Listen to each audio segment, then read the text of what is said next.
Hello everyone. आज पेटी cash के बारे में बात होगी। क्विक बुक्स में पेटी कैश को कैसे रिकॉर्ड करते हैं, पेटी कैश में अमाउंट कैसे ट्रांसफर करते हैं, पेटी कैश ट्रांजैक्शंस किस तरह रिफ्लेक्ट होती हैं आपके पीएनएल में, आपके ट्रायल बैलेंस में। मूविंग ऑन, हम चलेंगे क्विक बुक के इंटरफेस पे। हमने क्विक बुक लॉगिन किया और एज यूजुअल हमारे पास लॉगिन स्क्रीन आई। अच्छा, अब यहाँ पे एक जर्नल कॉन्सेप्ट मैं आपको बता दूं, what is petty cash. Petty cash या cash in hand, normally business क्या करते हैं, अगर सोल प्रोप्राइटर है या छोटा बिजनेस है, क्योंकि हम छोटे बिजनेस को टारगेट करें तो यूजली पेटी कैश आपके ओनर का ही अकाउंट होता है। अगर मैं एक कंपनी का ओनर हूं और मैं अपनी जेब से पैसे दे रहा हूं लेकिन वो बिजनेस एक्सपेंस है, तो मैं चाहता हूं वो एक्सपेंस बिजनेस में रिकॉर्ड हो लेकिन पैसे तो मेरी जेब से निकले। तो हम क्या करते हैं कि उसको पेटी कैश ट्रीट करके ट्रांजेक्शन को इन कर लेते हैं और ओनर के अकाउंट में ट्रांसफर कर देते हैं एज इन्वेस्टमेंट। इस पे बात होगी बाद में, लेकिन अभी के हिसाब से सिर्फ हम पेटी कैश की बात करेंगे। पेटी कैश वो एक्सपेंस है। दूसरा तरीका ये हो सकता है कि पेटी कैश का वो एक्सपेंस जो आपके ऑफिस में एक पेटी कैश का अमाउंट मेंटेन होता हो, अलग से एक सॉरी अलग से एक ड्रॉर हो जिसके अंदर कैश मेंटेन होता हो, लेट से 10,000, 20,000, 30,000 का कोई भी एक अमाउंट फिक्स है कि आप उससे खर्चा करेंगे जो डे टू डे एक्सपेंसेस होते हैं, और फिर उसे मंथ एंड पे, वीक एंड पे उसको रिफिल कर लिया जाता है। आप एक्सपेंस की रिसीट सारी जमा करा देते हैं, इनवॉइसेस, रिसीट्स, और उस अमाउंट को दोबारा फिल कर लेते हैं ताकि पेटी कैश आपके पास एक लेवल पे मेंटेन होता रहे। अच्छा, आप कैसे कर सकते हैं? कुछ लोग पेटी कैश को रिकॉर्ड करने के लिए एक एक्सपेंस बुक कर लेते हैं, चेक बुक कर लेते हैं। मैं आपको सही तरीका बताऊंगा किस तरह होता है। थोड़ा सा फ्लैशबैक भी करते हैं, थोड़ा सा चलते हैं चार्ट ऑफ अकाउंट्स की तरफ। अभी तक हमारे चार्ट ऑफ अकाउंट्स में पेटी कैश का अकाउंट नहीं है, तो हम इस सेटिंग के आइकॉन को क्लिक करते हैं। यहाँ पे हम रिकरिंग ट्रांजैक्शन से रिलेट नहीं करते। अगेन, आप अगर रिकॉल करें हमारे डिस्कशन को, यहाँ पे हम चार्ट ऑफ अकाउंट्स में जाएंगे। चार्ट ऑफ अकाउंट्स में, क्योंकि आई नो फॉर श्योर हमारे पास पेटी कैश का कोई अकाउंट नहीं है, आप ड्रिल डाउन करके देख लीजिएगा, आपके पास आ रहा हो तो उसको यूज कर लीजिएगा। अभी मैं चार्ट ऑफ अकाउंट्स क्रिएट कर रहा हूँ। चार्ट ऑफ अकाउंट्स के लिए हमारे पास क्विक बुक में लिमिटेशन है कि हमें बैंक अकाउंट ही यूज करना है, तो क्विक बुक उसे as a bank account treat करेगा। अकाउंट की डिटेल क्या है? चेकिंग अकाउंट है, मनी मार्केट है, हम उसे कैश इन हैंड कहते हैं। यहाँ पे हम लिखते हैं पेटी कैश अकाउंट। डिस्क्रिप्शन में भी हम लिख देते हैं पेटी कैश, और अकाउंट को हम क्रिएट कर देते हैं सेव एंड क्लोज। अब हमारे पास चार्ट ऑफ अकाउंट्स में पेटी कैश का अकाउंट क्रिएट हो गया। अब चलते हैं, आपको बताते हैं कि कैसे ट्रांजैक्शन को एक्सपेंस के थ्रू आप रिकॉर्ड कर सकते हैं, बल्कि एक्सपेंस के थ्रू नहीं करते। लेट्स मेक इट इंटरेस्टिंग, इसको करते हैं चेक के थ्रू। हम चलें, दोबारा न्यू में जाएं और चेक के फंक्शन के साथ, जिस तरह हमने कहा था, चेक के फंक्शन में this is one of the method. I don't agree with this method, लेकिन आप इस तरह कर सकते हैं। आप यहाँ पे के अकाउंट में लिख दीजिए कैश, और कैश ऐड हो जाएगा, ऐसे सेव कर दीजिए। आप बताएंगे कि एचएसबीसी से पैसे जा रहे हैं, किस अकाउंट में जा रहे हैं। हम बताएंगे कि जी पेटी कैश में जा रहे हैं, तो हम यहाँ पेटी कैश लिखेंगे तो दिस शुड कम अप। पेटी कैश अकाउंट है और यहाँ 300 का, लेट से 500 का अमाउंट हमने लिखा और हमने सेव एंड क्लोज कर दिया। This is one method. Primarily इससे भी काम हो जाएगा, लेकिन बेहतर तरीका ये है कि इसको प्रॉपरली किया जाए। अच्छा, आप यहाँ पे चेक नंबर दे सकते हैं एज यूजुअल। इसको बंद करिए। Want to leave without saving, yes. अच्छा, अब दोबारा न्यू में आइए। न्यू में आप देख सकते हैं बैंक डिपॉजिट आ रहा है, ट्रांसफर का अमाउंट आ रहा है। हम ट्रांसफर पे क्लिक करते हैं। ट्रांसफर पे क्लिक करके हम बता रहे हैं फंड्स कहाँ से आ रहे हैं। हमने कहा एचएसबीसी से फंड आ रहे हैं, कहाँ जा रहे हैं? एचएसबीसी से हम पेटी कैश में फंड ट्रांसफर है। कितना अमाउंट ट्रांसफर करें? 500 का अमाउंट ट्रांसफर करें। डिस्क्रिप्शन क्या है? पेटी कैश जुलाई फंड। ठीक है जी।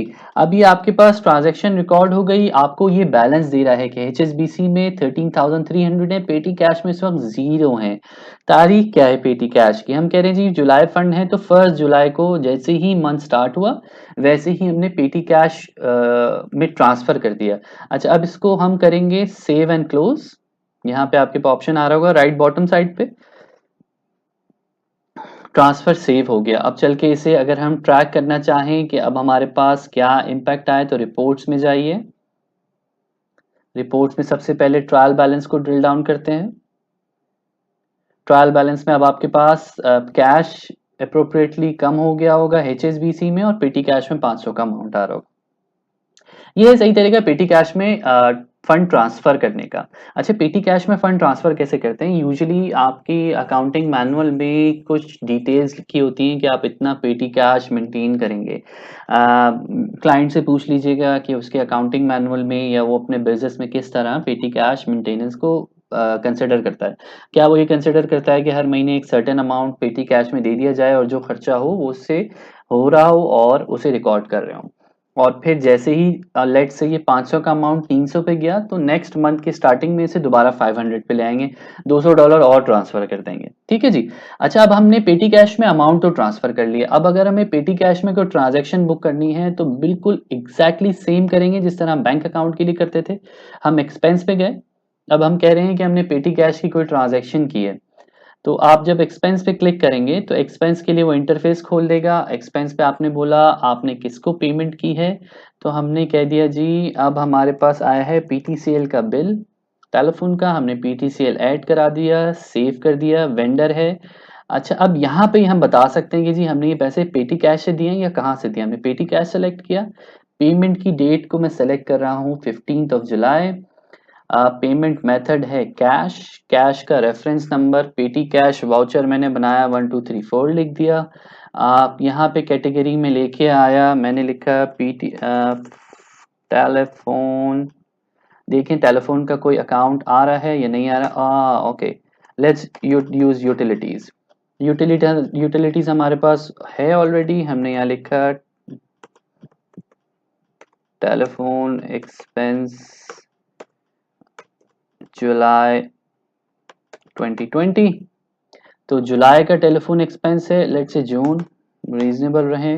जून में हम कह रहे हैं जी हमारे पास टेलीफोन एक्सपेंस आया $150 का, $150 को मैंने टैप किया तो मेरे पास 150 की इनवॉइस हो गई। अब मैं इस अमाउंट को सेव एंड क्लोज करूंगा तो मेरे पेटी कैश से पेमेंट आउट हो गई, और पेटी कैश से यकीनन मैंने कैश पे कर दिया होगा, लेकिन उसकी रिकॉर्डिंग पर्पस के लिए अभी पेटी कैश से ये अमाउंट चला गया। और अगर आप ट्रायल बैलेंस को देखें तो उसने 150 का अमाउंट कम कर दिया ट्रायल बैलेंस से पेटी कैश का, और मेरा एक्सपेंस यूटिलिटीज में 150 का ऐड कर दिया। यहाँ पे हम यूटिलिटीज पे जाके देखें कि क्या क्या आ रहा है। तो हमने यूटिलिटीज पे ये 150 का पेटी कैश से पेमेंट की है। ठीक है जी, यहाँ पे ये रिफ्लेक्ट हो रहा है। अब चलते हैं वापस ट्रायल बैलेंस की तरफ।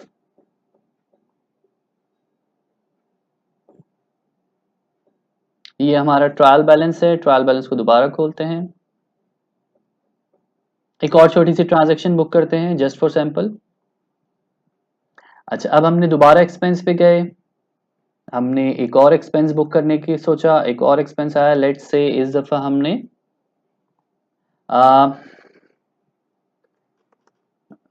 बुक स्टॉल लिमिटेड से, बुक स्टॉल की स्पेलिंग ठीक कर लें, बुक स्टॉल लिमिटेड से पेटी कैश पे डेट है 23 जुलाई, 23 को मैंने पेमेंट की है कैश से, रेफरेंस नंबर 231। यहाँ पे मैंने ली है ऑफिस सप्लाईज। अब ये चार्ट ऑफ अकाउंट्स में रेलेवेंट चीज उठा के दे देगा, और यहाँ पे मैंने let's say writing parts purchase किए हैं, और परचेज किए $75 के, मैंने टैप किया, सेकंड कैटेगरी आ गया, मैंने कहा ऑफिस सप्लाईज अगेन। यहाँ पे मैंने पेन्स लिए हैं, पेन्स लिए हैं मैंने, अमाउंट करते हैं 15 के, टैप किया। देन अगेन थर्ड आ गया, थर्ड पे मैं कह रहा हूँ again office supplies, same vendor है, just a second, office supplies को क्लिक किया, नेक्स्ट पे गए।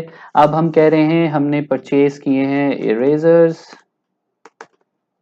इरेजर्स हमने परचेज किए हैं $10 के। अच्छा, अब हमारे पास इनवॉइस हो गई $100 की। अब आप, मैं जस्ट टू शो यू कि मल्टीपल चीज़ें कैसे ऐड होती हैं। आप यहाँ से भी लाइन ऐड कर सकते हैं या आप एंड में जाके टैप करेंगे तो वो नेक्स्ट लाइन पे आपको ले आएगा। अच्छा, इसे अभी यहाँ पे सेव एंड क्लोज कर दीजिए। ट्रांजैक्शन रिकॉर्ड हो गई। अब पीएनएल में चल के देखते हैं कि पीएनएल में क्या फर्क पड़ा है। अब पीएनएल हमारा अपडेट हो गया। पहले 350 आ रहा था हमारे पास पेटी कैश में और अब हमारे पास 250 आ रहा है पेटी कैश में। एज्यूम करते हैं हमारा मंथ एंड हो गया और मंथ एंड एक्टिविटी में हम क्या करते हैं, रिपोर्टिंग करते हैं, पीएनएल निकालते हैं, बैलेंस शीट निकालते हैं। इस पे बात होगी। बैलेंस शीट के बाद हमने क्योंकि डिसाइड किया हुआ है कि हम पेटी कैश एक सर्टेन लेवल पे मेंटेन करेंगे, तो हम अब दोबारा से फंड ट्रांसफर करेंगे पेटी कैश में। हम ट्रांसफर में जाते हैं। ट्रांसफर में जाके हम कहते हैं जी एचएसबीसी से हम ट्रांसफर कर रहे हैं, एचएसबीसी का अमाउंट दे दिया और हम ट्रांसफर कर रहे हैं पेटी कैश में। पेटी कैश 250 है मेरे पास और मैं चाह रहा हूँ 250 रुपये और जमा करा दूं। और ये हमारे पास अगस्त का पेटी कैश फंड अगस्त 2020। तो हमारे पास ये डिस्क्रिप्शन आ गई कि जी पेटी कैश फंड है हमारे पास, हमने पेटी कैश में ट्रांसफर किया तो हमारे पास ट्रांसफर रिकॉर्ड हो गया। ओके जी। अच्छा, अब ये ट्रांसफर में हमने एक गलती हो गई, अभी देखते हुए मुझे ध्यान आया कि मैंने ट्रांसफर में गलती की। यकीनन आपसे भी इस किस्म की गलतियां होंगी। अगर आप ट्रांसफर गलती को आइडेंटिफाई कर लें तो बेहतर है कि आप वहीं और उसी वक्त गलती को ठीक करने की तरफ चले। यहाँ पे हमने डेट 23 जुलाई कर दिया था, हमें 31 या 1 ऑफ अगस्त करना चाहिए था। तो लेट्स से हम 31 जुलाई पे इसको चेंज करके सेव कर देते हैं। ठीक है जी। यहां तक हमने क्या सीखा, पेटी कैश क्या होता है, पेटी कैश में अमाउंट ट्रांसफर कैसे किया जाता है, पेटी कैश ट्रांजैक्शंस के थ्रू अगर आप कोई एक्सपेंस पे कर रहे हैं तो उसे हम कैसे रिकॉर्ड करते हैं, और पेटी कैश में जब आपका कैश फंड कम हो जाए तो उसमें रीट्रांसफर करने का क्या तरीका है। इसी तरह से आप अपने बैंक अकाउंट के बीच में भी ट्रांसफर का फंक्शन यूज कर सकते हैं। लेट से एचएसबीसी, एचबीएल, एमसीबी, आपके पास 10 बैंक्स हैं और आपने एक चेक बनाया या पे ऑर्डर बनाया एचएसबीसी से 10 लाख रुपए आपने ट्रांसफर किए एमसीबी में, तो वो आप ट्रांसफर के फंक्शन के थ्रू जाते हुए उसके अंदर रेलेवेंट डिटेल अटैच कर दीजिए कि जी ये चेक नंबर था और ये चेक इस तारीख का था, हमने ट्रांसफर किया, वो अमाउंट क्विक बुक में उसी तरह रिफ्लेक्ट हो जाएगा। आज तक के लिए इतना ही। अपना ख्याल रखिएगा। अल्लाह हाफिज।